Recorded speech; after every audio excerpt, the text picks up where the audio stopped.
Good morning to all of you. पिछला video हमने जो बनाया था मेडिकल सर्जिकल नर्सिंग 1 के लिए 2 पार्ट में, जिससे बहुत सारे क्वेश्चंस आए हैं। मेरे पुराने वीडियोस पे बहुत सारे क्वेश्चन आए हैं, तो मैंने क्वेश्चन देखा है तो ऑलमोस्ट 80 to 90% जो क्वेश्चन आया है वो ऑलरेडी मेरे चैनल पे वीडियो अपलोडेड है। Even short note, single line, filling the blanks, matching, almost question आया है। इस वीडियो में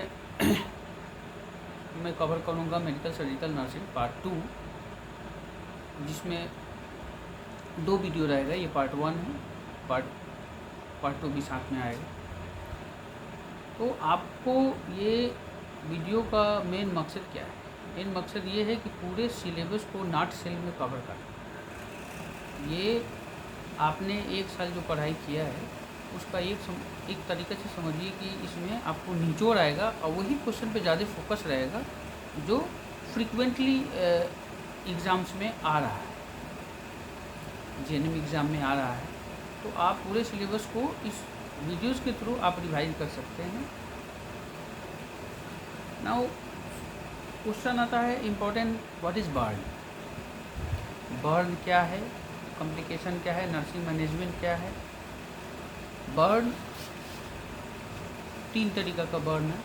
chemical burn, superficial burn and mainly 2 है। बर्न को आप depth of the end severity of the burn के अनुसार दो कैटेगरी में डिवाइड कर सकते हैं। Superficial burn, deep burn. Superficial burn epidermis सिर्फ अफेक्टेड रहेगा, डीप बर्न में डर्मिस रहेगा। केमिकल बर्न अलग है। एक होता है फ्रोस्ट बाइट। फ्रोस्ट बाइट जो एक्सेसिव कोल्ड के कारण जो ब्लड सर्कुलेशन इफेक्टेड होता है उसको बोलते हैं frostbite. How to assess burn? Burn को एसेस आप कैसे कर सकते हैं कि कितना % बर्न है? इसके लिए यूज होता है रूल ऑफ 9। क्या है रूल ऑफ 9?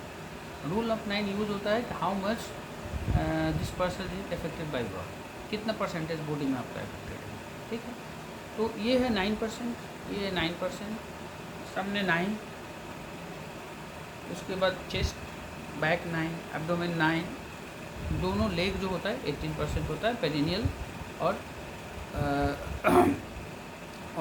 और नेक और फेस, ये टोटल मिला करके जो होता है 100% होता है। On this formula you can calculate. तो रूल ऑफ 9 भी शॉर्ट नोट्स में आता है, पूरा बर्न आता है। कॉम्प्लिकेशन, कॉमनेस्ट कॉम्प्लिकेशन क्या है? Infection, hypovolemic shock, septic shock, renal failure. ठीक है, उसको रेनल फेलियर फर्स्ट में आता है, उसके बाद आ जाता है सेप्टिक शॉक। और septic shock and renal failure, hypovolemia, उसके बाद कॉम्प्लिकेशन है मोड्स, मल्टी ऑर्गन डिसफंक्शन जिसको बोलते हैं। उसके बाद पेशेंट डेथ कर जाता है। After 50% of your burn, survival of patient is very less.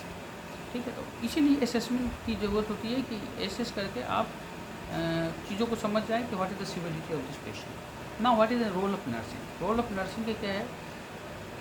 Infection को प्रिवेंट करना, समय पे दवा देना, पेशेंट के यूरिन आउटपुट को मापना, इनपुट आउटपुट का चार्ट को मेंटेन करना, फीवर आ रहा है कि नहीं उसको मेंटेन करना, पेशेंट को हाइजीनिक रखना, न्यूट्रिशन पे ध्यान देना और क्रॉस इन्फेक्शन को रोकना। This are the important vital role of the nursing staff in burn. ठीक है, तो ये हो गया बर्न। मैनेजमेंट क्या है?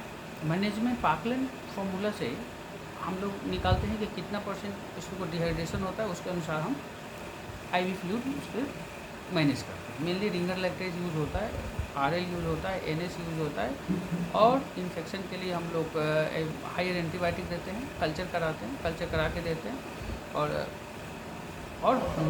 प्रॉपर न्यूट्रिशन होना चाहिए। सेकेंड इन्फेक्शन को रोकना है। वाइटल ऑर्गन डैमेज होता है, स्पेशली किडनी, उसके इन्फेक्शन को आपको रोकना है। That is your burn nuts. कुछ आता है how do mean by AIDS? AIDS किसके द्वारा होता है? एड्स एक बीमारी है जो HIV वायरस से होता है। HIV वायरस से क्या होगा, ह्यूमन इम्यूनो डिफिशिएंसी वायरस के द्वारा होता है ये। एड्स एक सिंड्रोम है, syndrome means collection of the symptom, sign and symptom. AIDS का फुल फॉर्म क्या है, एक्वायर्ड इम्यूनो डिफिशिएंसी सिंड्रोम, जिससे बीमारी से लड़ने की क्षमता कम जाती है। And each and every organ is affected. Fever होगा, प्रोलॉन्ग रहेगा, वेट लॉस होगा, वेट गेन नहीं होगा, डायरिया हो रहा है, बहुत हो रहा है, खांसी हो रहा है, इमीडिएटली हो रहा है, साथ में वेट लॉस हो रहा है, डायरिया हो रहा है बहुत प्रोलॉन्ग, 6 महीने साल भर से डायरिया है। रिकरेंट ओरल थ्रस होगा, ओरल थ्रस मीन्स ओरल कैविटी में जो दही की तरह जम जाता है उसको बोलते हैं हम लोग ओरल थ्रस। रिकरेंट होगा, आप इलाज कीजिएगा फिर होगा, ठीक नहीं होगा जल्दी। These are the sign and symptom of your AIDS, and AIDS is cause by HIV virus. इसको आपको एलाबोरेट करके लिख लेना। इसमें बोला जाता है कि what is the source of infection and how will prevent. Source of infection क्या है, सेक्सुअली ट्रांसमिट होता है, सबसे इंपॉर्टेंट कॉज है इंडिया में। दूसरा कॉज क्या है कि ब्लड ट्रांसमिशन के थ्रू होता है, सिरिंज के थ्रू होता है, कॉन्टामिनेटेड आपका कोई भी सर्जिकल इंस्ट्रूमेंट है, अगर वो पॉजिटिव पेशेंट के साथ यूज़ हो रहा है, सिमिलर आपका यूज़ हो रहा है नॉर्मल पेशेंट के साथ, तो वो ट्रांसमिट हो सकता है। तो नट सेल में सेक्सुअली एंड ब्लड प्रोडक्ट्स के द्वारा ये ट्रांसमिट है। हाउ कैन यू प्रिवेंट, कोई वैक्सीन नहीं है प्रिवेंट करने के लिए। प्रिवेंट कैसे कर सकते हैं, जो इसका सोर्स ऑफ इन्फेक्शन है उसको रोकना है। सेक्सुअली ट्रांसमिटेड जो है उसमें आपको कंडोम यूज़ करके आप रोक सकते हैं। दूसरा चीज़ है कि how do you prevent blood transfusion. Blood transfusion में आपको अभी तो सब वायरल टेस्ट करके ब्लड ट्रांसफ्यूजन किया जाता है, पर दूसरा है कि आप टोटल ऑटोक्लेव करके आप इंस्ट्रूमेंट की यूज़ करें। अनप्रोटेक्टिव जो आप मल्टीपल पार्टनर्स के साथ रिलेशनशिप नहीं रखना है। These are the prevention you can do. And what is the burn and one of the neglected part in part 2 your eye. तो मैं आई के विषय में आपको 4 चीज़ें मैं बताऊंगा जिससे आपका टोटल आई कवर, आप थर्मोलॉजी आपका कंप्लीट हो जाएगा। 4 चीज़ें पूछी जाती है, कैटरेक्ट, ग्लूकोमा, मेड्रियसिस, स्टाई। तो मैं पहले आपको सबसे कॉमनेस्ट स्टार्ट कर रहा हूँ कैटरेक्ट। कैटरेक्ट क्या है, कैटरेक्ट एक तरह का कॉमनेस्ट इंडिया में कॉज है लॉस ऑफ विजन या लो विजन। कैटरेक्ट क्या है, डिजीज ऑफ लेंस की बीमारी है, याद रखिए। कैटरेक्ट क्या है, लेंस की बीमारी है। लेंस में क्या होता है कि वो ट्रांसपेरेंट रहता है, एज के हिसाब से ट्रांसपेरेंसी लेंस की कम जाती है। तो कम जाती है तो क्या ट्रांसपेरेंसी ट्रांसलूसेंट हो जाएगा। उससे क्या होगा, उससे आपको कम दिखेगा, दूर की चीज़ें नहीं दिखती है, ठीक है, दूर की चीज़ें नहीं दिखेगी। और ये बाई एजिंग होता है, बाई एजिंग होता है 50 के बाद होता है। लेकिन कुछ केस में बहुत अर्ली एज में ट्रोमेटिक कैटरेक्ट है, या दूसरी बीमारी के कारण कैटरेक्ट है, ग्लूकोमा के कारण कैटरेक्ट है, बहुत सारे कारण जो सेकेंडरी कॉज है कैटरेक्ट का वो हो सकता है। तो ये हो गया आपका डायग्नोसिस। डायग्नोसिस में क्या है, एकदम स्पेसिफिक वर्ड याद रखिए कि वाइट ग्लो रहे, वाइट रिफ्लेक्स बोलते हैं उसको। आप टच मारिएगा तो आइज़ में आपको वाइट दिखेगा, जो आपका पिपुलरी एरिया है उससे वाइट दिखेगा। तो that is your sign of your cataract, ठीक है। व्हाट इज देन अब मैनेजमेंट क्या है। अच्छा, इसमें और भी चीज़ पूछा जाता है, 3-4 चीज़ें पूछी जाती है कैटरेक्ट में, बहुत इलेबोरेट करके जानना होगा कि कैटरेक्ट सर्जरी में क्या क्या इंस्ट्रूमेंट होता है। ये क्वेश्चन भी आया है, ठीक है। तो एक तो सीजर यूज होगा, जो आजकल तो फेको होता है, फेको में सीजर इंसिजन देने की जरूरत नहीं पड़ती है, लेकिन आपको रखना है तो सीजर। उसके बाद आई रिट्रैक्टर होता है जो इसको फैलाएगा, ठीक है। उसके बाद एस्टेब्लिशमेंट सीजर होता है, वो रखना है। बाकी एंटीसेप्टिक रखना है। ये आपका ड्रेसिंग टेबल होगा।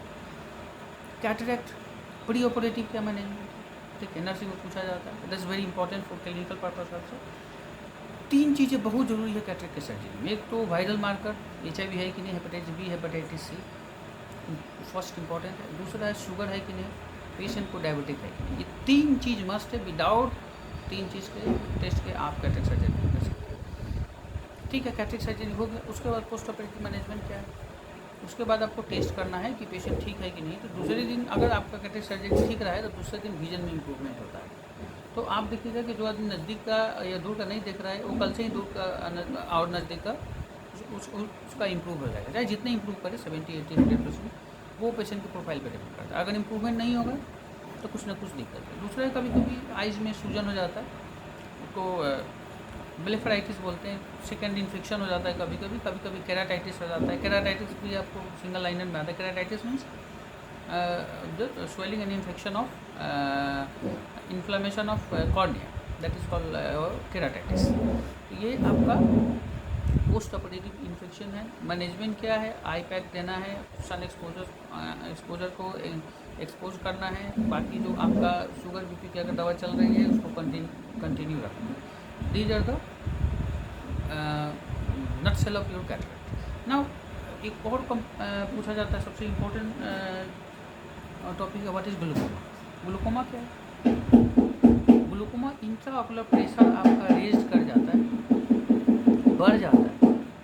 नॉर्मल क्या है, 16 से 80 नॉर्मल आपका प्रेशर है। अगर उससे अगर ज़्यादा हो जाता है तो ये उसको बोलते हैं ग्लूकोमा। नॉर्मल भाषा में इसको बोलते हैं काला मोतिया। आप इसके लिए क्या जरूरी है, कैसे क्या क्या सिम्टम आएगा, what is the treatment. Symptom आएगा, आँख भारी रहेगा, पेन रहेगा, एक्सेसिव आपको वाटरी डिस्चार्ज होगा, स्टिकी आई नहीं होता है, ठीक है, बहुत कम, और रेडनेस रहेगा आइज में। ये है आपका क्लासिकल सिम्टम ऑफ ग्लूकोमा, जो कि ऐसा कैटरेक्ट में नहीं होता है। न पेन रहेगा। कैटरेक्ट का सिम्टम सिर्फ ये है कि उसका डिमनेस ऑफ विजन रहता है, लॉस ऑफ विजन रहता है। लेकिन इसमें लॉस ऑफ विजन भी रहेगा, पेन भी रहेगा, वाटरी आई रहेगा, थकान रहेगा, हेडेक रहेगा, लेथार्जिक पेशेंट रहेगा। ये है आपका ग्लूकोमा का sign and symptom. Now intraocular pressure मापने की मशीन होती है टोनोमीटर, उसको आप लगा के इंट्राकुलर प्रेशर मापे। दोनों आइज में देखना है एक साथ, एक में भी हो सकता है, दोनों में भी हो सकता है। Now what is the treatment. Treatment है इंट्राकुलर प्रेशर करने की एक दवा आती है, कॉमनली यूज होता है टोमोलोल, टोमोप्रास, बहुत सारी दवा है, ठीक है। तो ये आपको देनी है। दूसरा एक इसमें और वन लाइनर क्वेश्चन पूछा जाता है, what is mydriatics and what is miotics. Mydriatics means जिसको पीपल डायलेट, जिसको बड़ा करना है, उसको बोलते हैं मैड्रियाट्रिक्स। यानी पिपुलरी जो एरिया है उसको बड़ा कर रहा है, डायलेट कर रहा है। म्यूटिक्स क्या हो गया, जो कंस्ट्रिक्शन कर रहा है। तो म्यूटिक्स वर्ड भी छोटा है आपका, मैड्रियाट्रिक्स बड़ा है, मीन्स आइज का पिपुलरी बड़ा हो रहा है, ठीक है। तो ये कुछ अब व्हाट इज द सर्जिकल। अब ग्लूकोमा में भी सर्जिकल मैनेजमेंट है। सर्जिकल मैनेजमेंट क्या है कि उसमें एक्यूट एंगल कभी कभी हो जाता है। एक्यूट एंगल को उसको रिलीज़ करके बहुत सारे ऑपरेटिव प्रोसीड्यूर है जिससे हम इंट्राऑकुलर प्रेशर को हम लोग कम करते हैं, ठीक है। पॉपुलरी होल भी करते हैं, बहुत सारे प्रोसेस है, ठीक है। तो वो आपको मेडिकल मैनेजमेंट है, सर्जिकल मैनेजमेंट। कॉम्प्लिकेशन क्या क्या है, ज़्यादा इंट्राऑकुलर प्रेशर बढ़ेगा तो क्या होगा, रेटिना में प्रेशर आएगा, ब्लरिंग ऑफ विजन होगा, आपका रेटिनल डिटैचमेंट होगा, जो पुपिलरी मसल्स है वो वीक होगा, तो उसमें आपका एडजस्टमेंट में, आइज के एडजस्टमेंट में प्रॉब्लम होता है। तो these are the complication of glaucoma, ठीक है। दो इम्पोर्टेंट आपका आइज में है, ये आपको पढ़ के जाना है, what is management of cataract and what is your glaucoma. Now your next important chapter is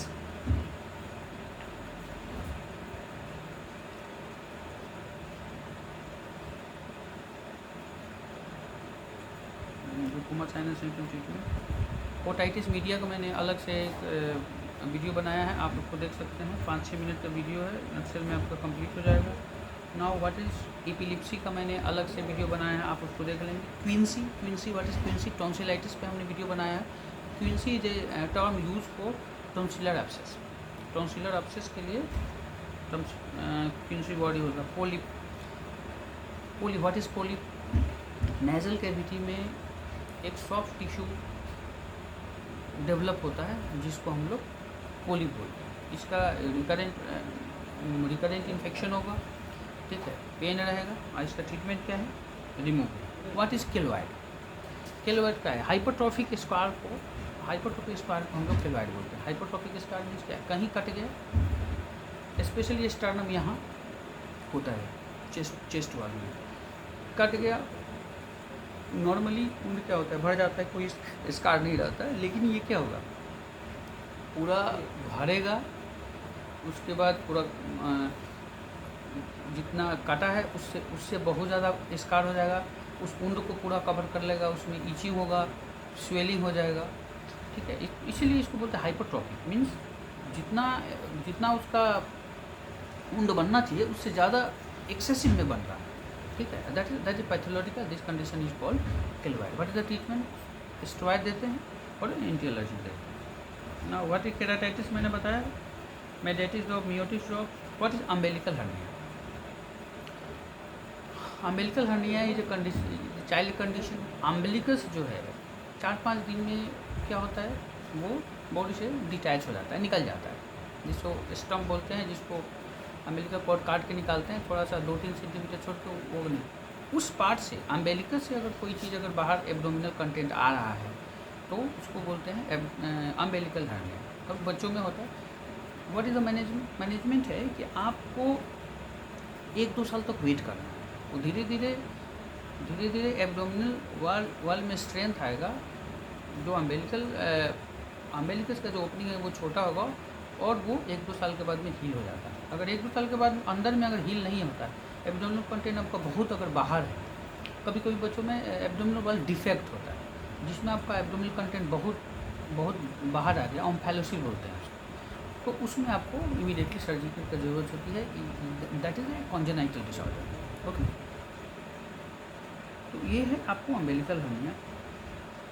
और अच्छा, लिग्नोकेन क्या है, लिग्नोकेन एक तरीका का आपको लोकल एनेस्थीसिया है, जो किसी एब्सेस को ड्रेन करने में, ट्यूमर को, सिस्ट को रिमूव करने में लोकली देते हैं। That is local anaesthesia. Now strabismus क्या है, स्ट्रैबिस्मस जो आप देखते होइएगा कि आइज़ का डिविएशन अगर एक साइड में हो जाता है, किसी साइड में, that is your strabismus. Now what is malignant tumour और बेनाइन ट्यूमर, मैंने एक वीडियो अपलोड किया हुआ है ट्यूमर के ऊपर, आप उसमें देख लीजिए, उसमें अच्छा सा डिस्क्रिप्शन है। डायबिटिक कोमा और इंसुलिन डायबिटिक कोमा, इस पर भी मेरा वीडियो है, आपको उसको देख लेना है। इम्पॉर्टेंट चीज़ है, व्हाट इज़ योर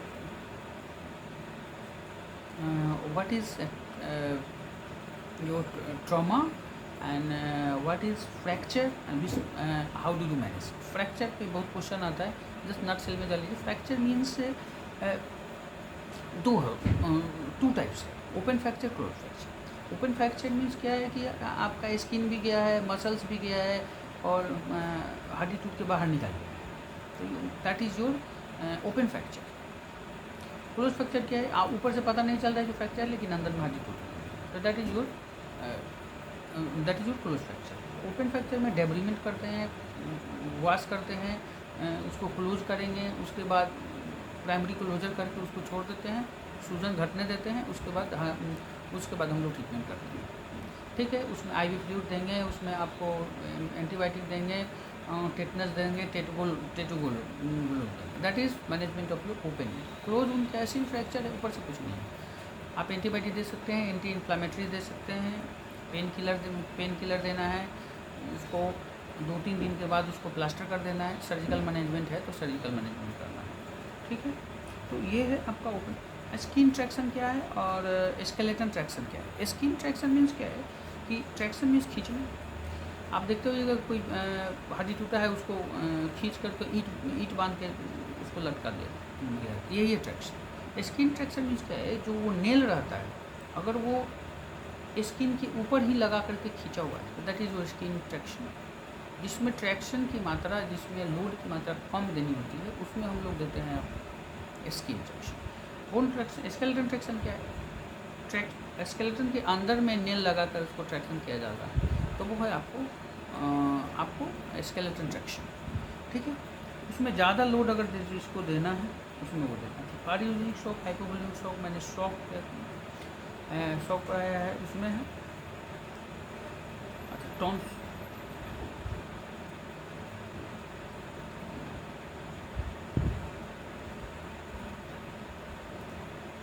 अच्छा एपिस्टैक्सिस के नेजल ब्लीडिंग को हम लोग एपिस्टैक्सिस बोलते हैं। कॉमन कॉज क्या है, कॉमन कॉज है आपका hypertension, foreign body. Most of the cases में आपको कोई कारण नहीं मिलता है। नोज पिकिंग और the important cause in children, नाक में उंगली करेगा, बार बार नाक आदत किसी किसी को हो जाती है, तो अगर नेजल कैविटी आपका ड्राई है तो इट विल ब्लीड। ठीक है, what is ectopic pregnancy? Ectopic pregnancy क्या है? इक्टोपिक प्रेगनेंसी का जो इम्प्लांट, जो ओवम का जो इम्प्लांट होना चाहिए वो कहाँ होना चाहिए? यूटेरस में होना चाहिए। यूटेरस के साइड में आपका क्या है? फॉलोपियन ट्यूब है। तो यूटेरस छोड़ के अगर कहीं भी अगर बच्चे का अगर डेवलपमेंट अगर हो रहा है, ठीक है, तो प्लासेंटा बन रहा है यूटेराइन कैविटी को छोड़ के बाहर का भी, फॉलोपियन ट्यूब से बाहर, फॉलोपियन ट्यूब के किसी पार्ट में, that is called ectopic pregnancy. तो इक्टोपिक प्रेगनेंसी में आपका total sign and symptom pregnancy का ही रहेगा। ठीक है, लाइक नोसिया, वोमिटिंग, जो भी इनिशियल सिम्टम आता है, आप प्रेगनेंसी का किट टेस्ट कराएंगे तो वो पॉजिटिव आएगा, तो you will become sure that I am pregnant. But क्या है कि आपका जो ओवम है वो तो डेवलप कर नहीं रहा है आपका यूट्राइन कैविटी में, तो वो बच्चा सर्वाइव नहीं करेगा। वो फॉलोपियन ट्यूब में जाकर के किसी न किसी पार्ट में वो डेवलप कर रहा है, तो कुछ सर्टेन टाइम पे क्या होगा, फॉलोपियन वो तो बढ़ता रहेगा, डेवलप करेगा फॉलोपियन ट्यूब एक ट्यूब की तरह, वो फॉलोपियन ट्यूब को क्या रप्चर कर देगा, फाड़ देगा। तो अब उसमें होता है कि पेन एब्डोमेन के साथ प्रेगनेंसी, अगर 6 to 8 वीक में अगर प्रेग्नेंट लेडी आती है, सीवियर पेन एब्डोमेन है, तो ये आप समझ लीजिए कि दैट इज ये केस ऑफ इक्टोपिक प्रेगनेंसी। ठीक है, तो कोई प्रेगनेंसी जो यूट्राइन कैविटी को छोड़कर दूसरे जगह में डेवलप हो रहा है, दैट इज इक्टोपिक प्रेगनेंसी। इसीलिए बोला जाता है कि 4 to 6 वीक में आपको अल्ट्रासाउंड करा लेना है, रूल आउट करने के लिए कि आप प्रेग्नेंट तो हैं, लेकिन आपका जो बच्चा डेवलप कर रहा है यूट्राइन कैविटी में है कि यूट्राइन कैविटी से बाहर है। अगर बाहर है तो उसको आपका ट्रीटमेंट करना है। उसको 2 ट्रीटमेंट है, मेडिकल ट्रीटमेंट है और फिर भी है और surgical treatment. Right, that is your ectopic pregnancy.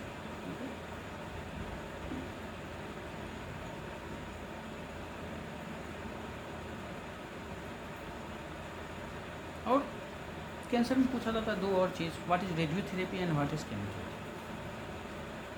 Radiotherapy, radiation के द्वारा ट्यूमर सेल्स को हम लोग किल करते हैं, उसको हम लोग बोलते हैं radiation therapy. Chemotherapy, there is some medicine that act on your this cancer cell, वो उसके ग्रोथ को रोक देता है। तो 2 तरीका का आपका ट्रीटमेंट होगा, दैट इज तो रेडिएशन थेरेपी वहाँ देते हैं जहाँ पे केमो रेजिस्टेंस है, जहाँ पे हम लोग सर्जरी नहीं होती है, जैसे ब्रेन में देते हैं। ठीक है, कुछ पेल्विक ट्यूमर में भी देते हैं, सर्वाइकल ट्यूमर में भी देते हैं। तो दीज आर द योर, और रेडियम थेरेपी बोला है वही, that is your radiation therapy. अच्छा देखिए, व्हाट इज ट्यूबरकुलोसिस। इंडिया में ट्यूबरकुलोसिस के बिना कुछ नहीं है। ट्यूबरकुलोसिस आपको A to Z तक जानना है, और जितना जानिए उतना काम करिए। तो what is tuberculosis? Tuberculosis it is bacterial disease. ठीक है, दैट इज कॉज बाई ये भी पूछा जाता है कुछ किसके द्वारा होता है, माइकोबैक्टीरियम ट्यूबरकुलम। एक इससे रिलेटेड भी एक और आपको ये भी पूछा जाता है, what is leprosy, what is cause leprosy cause by Mycobacterium leprae and tuberculosis cause by Mycobacterium tuberculum. ठीक है। तो व्हाट इज़ ट्यूबरकुलोसिस? इसके इन्फेक्शन से हो गया आपको ट्यूबरकुलोसिस। ट्यूबरकुलोसिस एक ऐसी बीमारी है जो शरीर के हर एक अंग को इफेक्ट करता है। Skin, bone, muscles, eyes, teeth, nose, brain, each and every part is affected. Commonly affected क्या होता है? लंग्स, जिसको बोलते हैं पल्मोनरी ट्यूबरकुलोसिस। क्या साइन एंड सिम्टम रहेगा?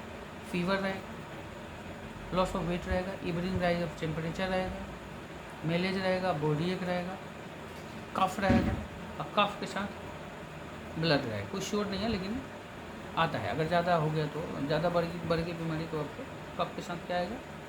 ब्लड आएगा। तो that is your pulmonary tuberculosis. How do you diagnosis कैसे करना है? स्पूटम का टेस्ट होता है सुबह मॉर्निंग। स्पूटम 2 दिन देना है आपको, उसमें माइक्रोस्कोप से देखते हैं प्राइमरी हेल्थ सेंटर में। मोस्ट किया जाता है, बाहर में भी किया जाता है। तो आप देखिएगा उसमें पॉजिटिव आएगा, ठीक है।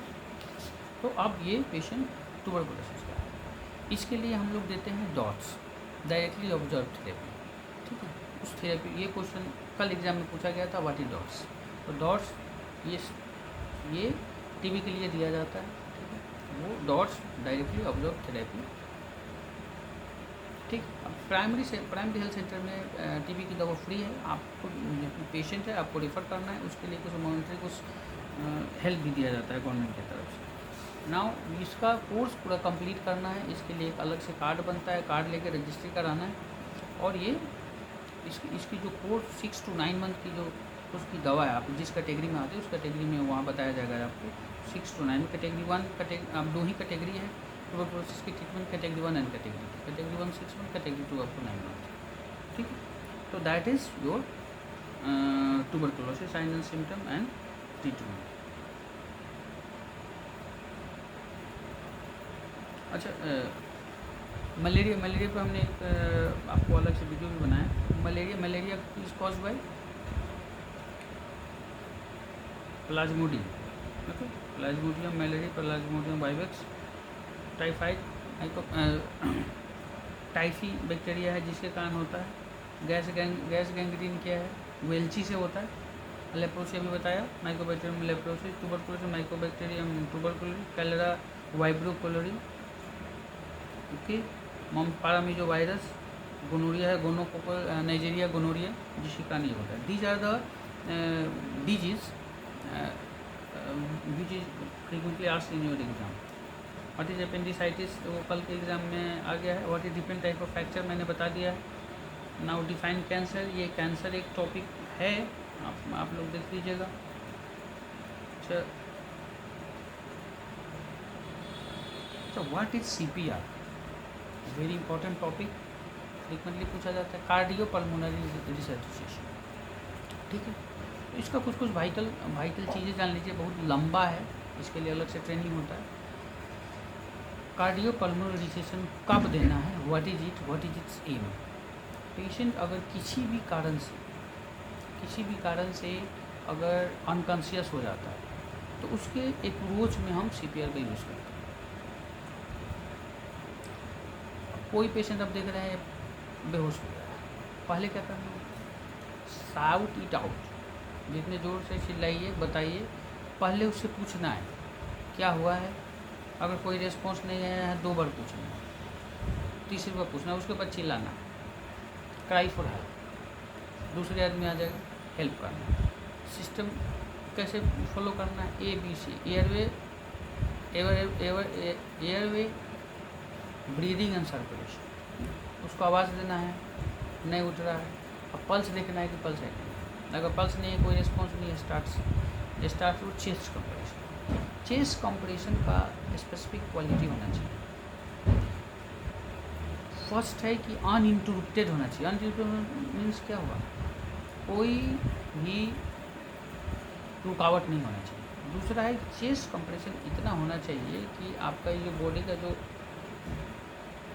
डेप्थ है, चेस्ट वाल से लेकर के पीछे स्टर्नम तक, इसका 1/3 आपको दबना चाहिए चेस्ट का। Just not touch, compress forcefully, जो जाकर के हार्ट के चेम्बर को जो स्टिमुलेट करें। जब तक आप इसको पूरे अच्छे से दबाइएगा नहीं, वो हार्ट मसाज होगा नहीं, जिसके कारण पेशेंट स्टिमुलेट होगा नहीं, तो कोई सीपीआर करने का मतलब नहीं है।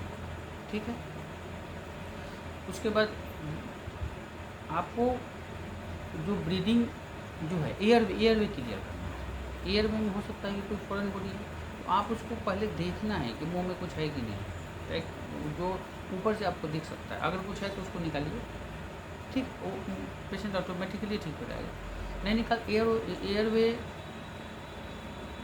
जो है उसको क्लियर करना है, और अगर क्लियर है तो आप ब्रीदिंग दीजिए। एक ब्रीदिंग देना है, चेस्ट कंप्रेशन करना है, ब्रीदिंग देना है, चेस्ट कंप्रेशन करना है। दूसरी है कि आप आईवी कैनुला एसेस कीजिए, then search for what is the cause of this patient is unconscious. Cause के अनुसार मैनेजमेंट होगा। अगर पेशेंट ट्रॉमेटिक है, बहुत सारा ब्लड बह गया है जिसके कारण अनकॉन्शियस है, तो फर्स्ट ट्रीटमेंट क्या होना चाहिए, आईवी फ्लूइड आप दीजिए, आइनोट्रॉप्स दीजिए। Inotrope is a drug where you use drugs which increase your blood pressure and heart rate। ठीक है, तो आइनोट्रॉप्स देना है, आरएल देना है, ब्लड देना है। और सीपीआर सीपीआर कब बंद करना है, अगर पल्स आ गया, पेशेंट कॉन्शियस हो गया, देन स्टॉप सीपीआर। सीपीआर तब तक देना है जब तक पल्स नहीं है। अगर पल्स आ गया है, सीपीआर बंद कीजिए। बाकी और एसोसिएटेड ट्रीटमेंट है, what is the cause of your dead, cause of this unconscious, आपको उसके अनुसार ट्रीटमेंट करना है। ओके, तो that is nutshell of your cardio. Cardio का क्या होगा, कार्डियक मसाज। पल्मोनरी क्या है, जब हार्ट जब आपका पंप करेगा तो वो लंग्स को ब्लड सप्लाई करेगा। ठीक है, तो इसमें दो चीज़ को आप रिवाइज कर रहे हैं, हार्ट को एंड लंग्स को। These are the both vital organs which is affected during your unconsciousness। ठीक है, अच्छा, इमरजेंसी मैनेजमेंट ऑफ फ्रैक्चर हमने बताया। वो ये पूछ रहा है कि what is the management of your open fracture. Congestive heart failure का मैंने 1 में ही बताया है।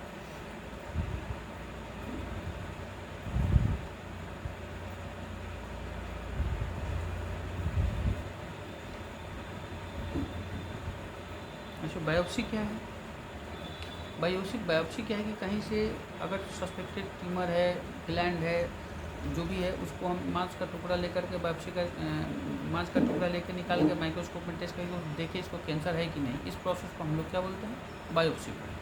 अच्छा, what is otorrhoea. Otorrhoea means, oto means होता है ईयर से डिस्चार्ज हो रहा है अगर, तो ओटोरिया बोलते हैं। The commonest cause otitis externa and otitis media.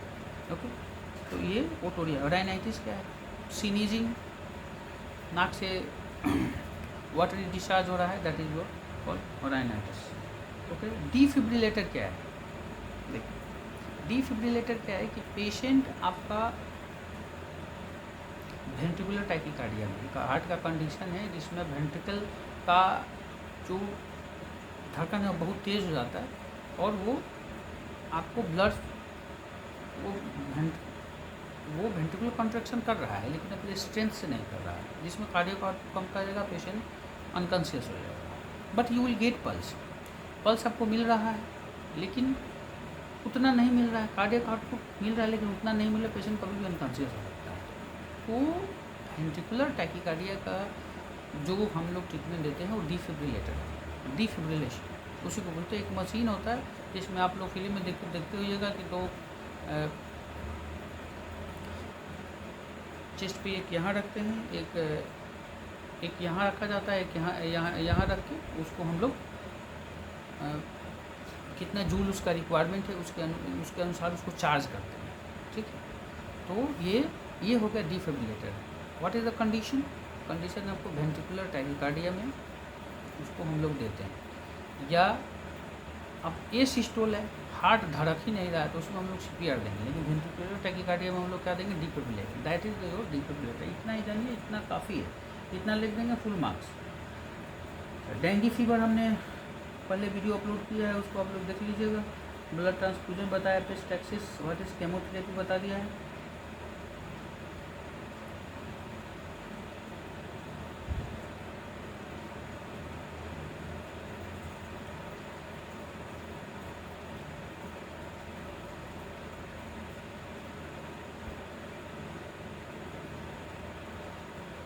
What is benign prostate hypertrophy? Benign prostate hypertrophy BPH क्या है? आफ्टर 60 प्रोस्टेट की साइज़ नॉर्मली होती है, नॉर्मल साइज होता है प्रोस्टेट का कितना, 12 से 15 ग्राम या 17-18 ग्राम, 15 to 18 mg. If it increase in size like 40, 30, 50 and 60, तो क्या होगा? प्रोस्टेट वो यूरेथ्रल पार्ट को कंस्ट्रिक्ट करेगा, जिसमें क्या होगा, आपको यूरिन का स्ट्रीम कम हो जाएगा, पेशाब करने में दिक्कत होगी। तो क्या होगा? इस कंडीशन को हम लोग बोलते हैं benign hypertrophy of prostate. Prostate का हाइपरट्रोफी हो गया, मैंने बढ़ गया, प्रोस्टेट का साइज बढ़ गया, तो वो यूरेथ्रा को जाम करेगा, जिसमें आपको पेशाब करने में दिक्कत होगी। That is the condition called your BPH, benign hypertrophy of prostate. तो उसमें उसका क्या ट्रीटमेंट है? उसमें ऐसी दवा देते हैं हम लोग जिसके उसके डेवलपमेंट को रोके, मीन्स हाइपरट्रोफी हो रहा है उसको रोके। That is the condition of BPH. अब उसको टैमसोलिन देते हैं, यूरिमेक्स के नाम से आता है, टैमसोलिन देते हैं और रात में दिया जाता है। तो that is the treatment, medical treatment. Surgical treatment क्या है कि उसको रिमूव कर दिया जाता है। अगर मेडिकल कंट्रोल नहीं हुआ तो उसको हम लोग प्रोस्टेट को निकाल देते हैं, प्रोस्टेक्टोमी बोलते हैं उसको, ठीक है। That is your BPH.